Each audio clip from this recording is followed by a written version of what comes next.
we're gonna take the 90-minute movie or however long it's gonna be, and we're gonna break it into 91-minute TikToks. Oh, nice.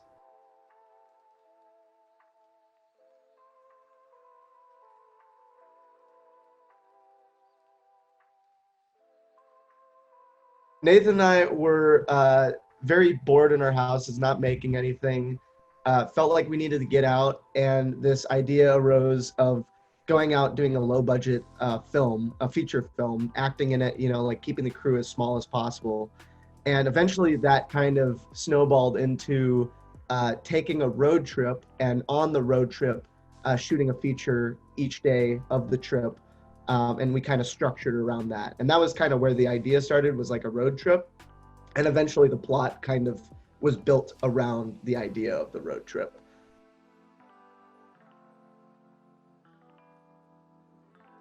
It was, okay, so the writing process was interesting. The first thing we did was like first come up with the concept of what it would be about. And Jacob and I both agreed that we weren't the most amazing actors, so we would have to just play ourselves. And we knew that we had these two characters that were ourselves. We knew we had a road trip, and so now we had to figure out why, and we would base the whole outline on that. Right. So it was less about like writing dialogue and more about creating a bunch of scenarios that we knew we could act within realistically and play out. Like, I think what Nathan was saying was sort of true. Like we knew we weren't like the greatest actors, but it was more about like we knew we could play ourselves very well.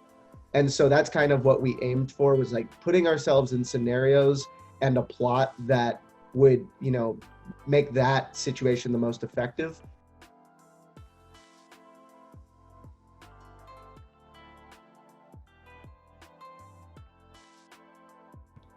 Yeah, so budget-wise, It's basically just the road trip. Yeah, Jacob put in $1,000, and then I put in $1,000. And then all the money was pretty much spent on like campsites, motels that we'd stay in.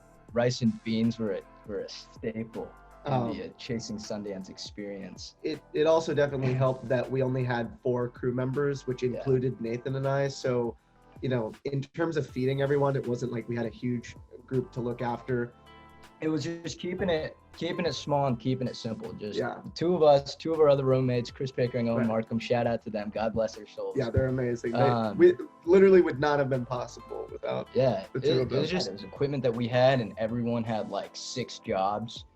I think like what it really came down to was the way that we made it. Kind of felt like when you're kids and you go out with your neighbors or your friends and you just have a camera and you're just shooting stuff and it's just run and gun and it's like, oh, I got this idea, let's shoot it like this. Oh, I got this idea, let's shoot like this.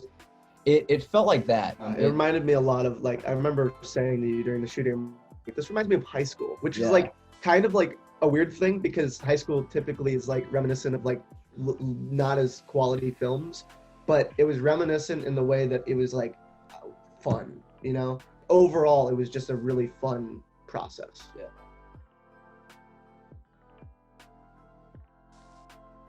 I think the most like notable thing that Nathan and I always talk about is the fact that, we are good friends, but we're also 2 very different directors. We have 2 typically different styles. And so the idea of 2 directors writing, directing, acting together on a thing that hasn't been fully decided beforehand was bound to cause problems. And I think, there were what we call debates every now and then of like, what's the best route to take? But overall, it really was just this really interesting experiment of collaboration. And I think that's the biggest thing I got from it, was learning to kind of set aside differences or, meet in the middle or figure out why someone doesn't believe something's working and how can I understand that better, and like not letting your overarching desires like steam power over other people. The biggest thing that I got from this project was it just kind of reminds you of like how much fun this all is to make movies and to go out and do things like this. I think coming into film school, like it's easy to kind of, when you're in that set environment and you're taught the rigid structure of how things are supposed to play out, it's easy to start getting really serious about these things. And it's easy for the fun to kind of like slowly fade away. But a project like this just reminded me how much joy can come from it, and to just be able to have fun and let loose and not take yourself seriously.